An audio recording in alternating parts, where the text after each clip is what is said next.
Bueno, orain ikusiko dugu mugimenduak nola markatzen dian zenbakien lerroan, bale? Lehenengo, hemen daukagu 2 gehi 4 eragiketa, jakin behar dugu nondik hasi behar gean, bale?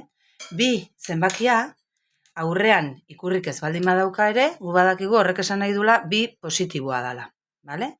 2 positiboa da, eta negatiboa danean idatzita egon behar du bai edo bai.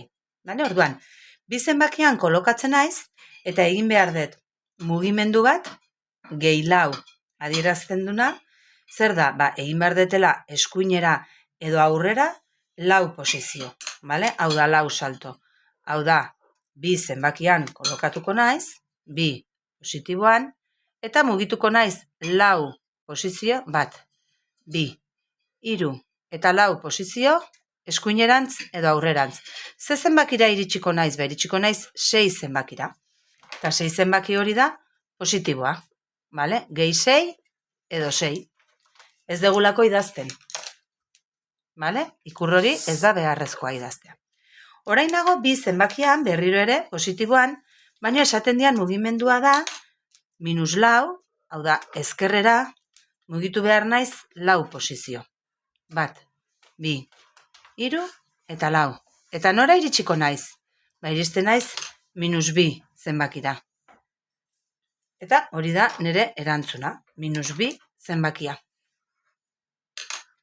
Bale?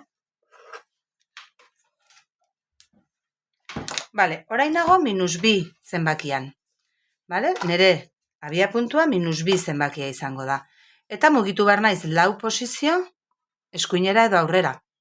Bale? Bueno, batzuk gezia jartzen dute mugimendu bakoitzean, baina erresagoa da bukaeran bakarrik adieraztea mugimendua eskuinerantz edo aurrerantz izan dela, 2 zenbakira iristen naiz, 2 zenbaki hori positiboa da, bale? Ez diogu ikurri jartzen. Hemen, berriro ere, gehi 4 egin dut, eta 2 zenbaki positibora iritsi naiz. Orain, -2 zenbakian nago, eta ezkerrera egin behar ditut, 1, 2, 3, 4 posizio, eta iristen naiz -6 zenbakira, negatiboa. Bale? Eta horrela erabiltzen da, zenbakien lerroa, zenbaki osoen arteko batuketak eta kenketak egiteko.